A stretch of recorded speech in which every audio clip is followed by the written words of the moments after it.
E o que é o grande atrator, né? Na verdade, a gente sabe, hoje em dia, que o nosso sistema solar é composto por um Sol e os planetas que giram em volta do Sol. E isso está dentro da Via Láctea, que é uma galáxia, que gira em torno, várias galáxias em torno de um grande buraco negro que tem no centro do universo, que é chamado de... Peraí que eu vou pesquisar, que não é possível que eu esqueça isso. E é esse buraco que é o grande atrator? Não, tenha calma. Aqui, lembrei, achei. Lembrei não, né? Que vergonha. Sérgio Sacani, me desculpe. O nome do buraco negro que tem no centro da nossa Via Láctea é Sagitários, a estrela. A estrela não é porque ela é uma estrela, é Sagitários, a letra A, e um asteriscozinho em cima, que é como identificado quando é um buraco negro, quando o asteriscozinho no final da palavra, Sagitários A, aí chama Sagitários A estrela. E ele é imenso, é um buraco negro massivo, que vocês lembram do Interestelar, né, que o Neto falou, então é um buraco negro naquele estilo, assim, tá no centro da nossa galáxia, e todas as galáxias da Via Láctea giram em torno dele, eles que mantêm a Via Láctea junto. O que se imaginava até então, e que se sabia, em partes, é que tipo, o universo está em expansão, né? Tem essa teoria sobre o que foi o início do universo, se foi o Big Bang, ou se teve algo antes do Big Bang, mas tipo, teve aquele momento inicial que tudo começou a se expandir, começou a surgir as galáxias, e aí surgiu galáxias como as nossas, buracos negros massivos, e depois buracos negros menores, e o universo começou a se expandir. Até então se achava que ele se expandia de forma igual. Sendo que, com o tempo, os pesquisadores começaram a achar algo estranho na nossa direção que a gente estava indo. A gente não estava meio que se expandindo em linha reta. A gente estava se expandindo como se fosse em direção a algo e, observando galáxias em volta da nossa, perceberam que não só a nossa galáxia, como outras galáxias em volta da nossa estavam se expandindo na mesma direção. É como se, em vez de elas irem em linha reta se expandindo, elas estavam indo meio que curvando assim, no mesmo sentido. Demorou-se muito tempo para entender o que estava acontecendo, especialmente, tipo, a gente não tem imagens, não consegue observar, porque ele está no sentido oposto do que a gente está na galáxia. Eu trouxe então uma imagem para a gente visualizar. Imagina que tipo, isso aqui é a visão da Terra, a gente está na nossa Via Láctea, isso aí a gente está vendo o resto da galáxia. Então, tipo, ele está do outro lado de tudo isso, né? Então, não existe telescópios que consigam sequer fotografar nem nada, porque tem muito ruído no caminho. Então, não dá para observar. Mas a teoria é de que existe algo, que eles chamam de grande atrator, que está atraindo todas as galáxias em volta para esse mesmo lugar. Claro que não é aquela questão de tipo, é um risco, meu Deus, todos vamos morrer, mas é super legal, assim, porque tipo, é algo imenso, massivo. Deixa eu até ler para vocês aqui o tamanho dele. Mas como é que eles conseguiram ver, então, essa direção? Eles vêm apontando há décadas que... Deixa eu ler aqui o que ele diz exatamente. Nossa galáxia está indo na direção de algo que não podemos ver claramente. O ponto focal desse movimento é o grande atrator, produto de bilhões de anos de evolução cósmica. Nesse sentido, embora não possa ser determinado com exatidão, uma das principais teorias é que existe essa massa de energia escura que está localizada a 300 milhões de anos-luz de distância. Como eles descobriram? Através de cálculos de que, tipo, qual é a direção que a Terra está indo, porque as outras galáxias estão indo na mesma direção.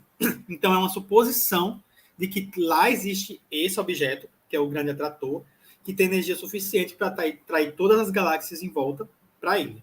Como é algo formado por matéria escura, em teoria, a matéria escura é uma forma hipotética de matéria que se acredita constituir mais ou menos 85% da matéria em todo o universo. Ela é chamada de escura porque ela não interage com o campo eletromagnético, o que significa que ela não absorve, reflete, nem emite radiação eletromagnética. Ou seja, é difícil detectar. É uma matéria que existe em suposição no universo, porque só a existência dela que ia explicar algumas coisas do nosso sistema solar, como, por exemplo, algumas rotações de planeta, como, por exemplo, como alguns planetas têm a gravidade que atrai, ou como algumas estrelas têm uma gravidade que atrai certas matérias, se pelas leis da física que a gente conhece hoje, isso não seria possível. A possível explicação é, se a gente incluir a matéria escura, que eles já têm um cálculo para isso, aí tudo se encaixa, funciona. Então é meio que uma teoria comprovada pelos cálculos. Precisa existir algo ali para que isso aconteça. No universo existem esses grandes bolsões negros, que também não se sabe explicar por que existe. Então, imagine que o universo está se expandindo e de nada tem uma bolha super escura, onde não existe praticamente nada lá dentro. Existe uma galáxiazinha perdida e mais nada em volta. Imagina-se que isso seja também grandes aglomerados de matéria escura, né?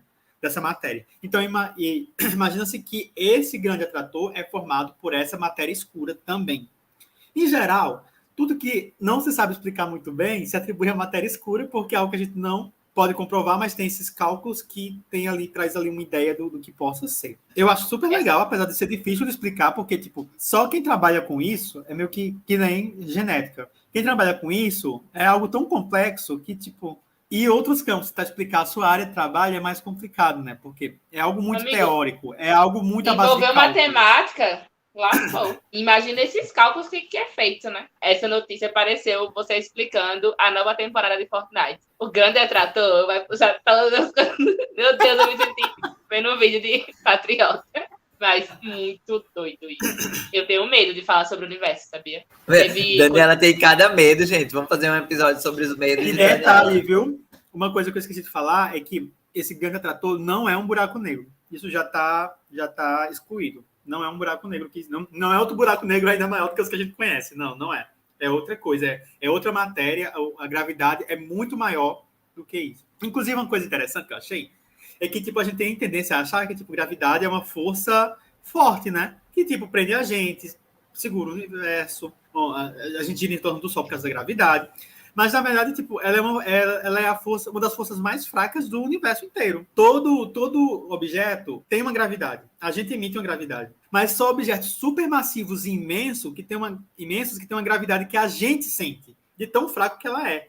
Então precisa ser um objeto muito grande para ter uma gravidade, como a Terra, para ter uma gravidade que a gente sinta. Não sei, eu ia criticar. Você está falando... Isso é uma teoria minha, não. Não, eu entendi. É porque não é uma força que evolutivamente a gente precisa sentir, entendeu? Sei lá, como a luz, como... Tipo, então não faz sentido... Mas a gente vive ela, amigo. Então, a gente vive ela e ela influencia na nossa vivência. Mas Cass falou que ela é fraca porque a gente não sente tanto assim. Não é questão de sentir. É isso que eu entendi mais no meio pro não final, é o que eu quando falei. Ele falou que, tipo, a Terra, a gravidade só é exercida na Terra porque a Terra é muito grande. Se fosse uma coisa menor, como, por exemplo, no espaço, que a lá não tem gravidade. Todos nós emitimos gravidade. A Lua, por exemplo. Não gente, eu concordo agora. Eu concordo. Por exemplo, a Terra, eu entendi agora. A Terra é muito grande, então, tipo, o tamanho que a Terra é, por ser muito grande, a gente realmente tem um efeito grande da gravidade. Se você for para a Lua, por exemplo, que é relativamente menor que a Terra, já não tem esse efeito, né? A gente já não conseguiria ficar assim na Lua, como a gente Mas fica. não só isso, é isso que vocês estão entendendo. Todos os objetos, todos os átomos, nós emitimos gravidade. Mas é uma força emite? Sim, a gente emite uma gravidade, mas é uma força tão fraca que a nossa gravidade não é suficiente para atrair praticamente nada, porque nosso corpo é pequeno. É isso que eu estou dizendo. Tipo, é uma força tão fraca que só objetos massivos, como planetas, emitem uma gravidade que possam ser sentidas por outros objetos, entendeu? Se essa caneca fosse do tamanho do planeta Terra, mesmo que fosse com essa composição, ela ia ter uma gravidade muito maior. Ela ia puxar, não é isso? E ela ia ser imensa e eu ia estar nela. Ela ia me puxar, mesmo tendo outra composição, entendeu? É que eu nunca tinha... Eu não sei se eu já sabia e não lembrava, eu não sabia mesmo, que os corpos emitem gravidade e não a gravidade é exercida sobre os corpos. Para mim, a gravidade é exercida sobre os corpos. A gravidade é exercida sobre os corpos e os corpos emitem gravidade. É isso que eu tô falando. Tipo, tá sobrepondo. Mas a Terra nos atrai pela gravidade dela, assim como a gente atrai a Terra. Sendo que ela tem a gravidade mais forte, entendeu? Imagina também, tipo, a Lua e o Sol. A gente tá na Terra, certo? A Lua gira em volta da Terra e a Terra gira em volta do Sol. O Sol tá puxando, teoricamente, a Terra. Por que a Lua não vai? Se ela é um objeto menor que está solto no espaço? Porque a Terra também exerce uma gravidade que está puxando a Lua, que é mais forte do que a gravidade do Sol puxando a própria Lua. Os dois estão exercendo força sobre a Lua. E é isso que mantém a Lua equilibrada ali no meio, girando em volta da Terra. Babado, hein, galera? Assim como a gente emite gravidade, mas nada se prende a gente, né? E o mesmo exemplo funciona com as marés, né? Com o oceano. A Terra tem uma gravidade muito forte que mantém a água na Terra. Mas a Lua exerce também uma gravidade sobre sobre a Terra e por isso ela faz com que tenha os movimentos dos oceanos e das marés. Tem até alguns vídeos bem legais que mostram a Lua circulando a Terra e a maré sendo atraída pela Lua, né? Mas não é forte o suficiente quanto a da Terra para puxar a água. Que legal. Eu lembro quando eu era criança, me disseram que se você parar para pensar como é o nada, sem nada, tipo, imagina o universo, imagina tipo isso, você enlouquece. Aí eu literalmente apaguei isso na minha cabeça e eu não quero pensar nisso nunca. Mas é porque a nossa mente, senão vai enlouquecer, tá? Mas mas a gente não consegue pensar o que é o nada. Tipo, tenta pensar agora o que é o nada. Tenta pensar no nada. Amigo, eu tava pegando o ônibus pra ir pro Geisel, ali passando no Almedão. E eu imaginei, tipo, sem nada ali, tá ligado? Tipo, sem pista, sem nada. Eu fiquei... Então, e era como? Era um buraco, era como se estivesse um buraco embaixo. Sei lá. Se é um buraco, já não é nada. Se você tenta imaginar um nada, buraco. tudo preto, por isso que a pessoa já não é o doida. nada, tem um escuro, sabe? Você não consegue imaginar o que é o nada. Tipo, não existe isso. É bizarro. Sim.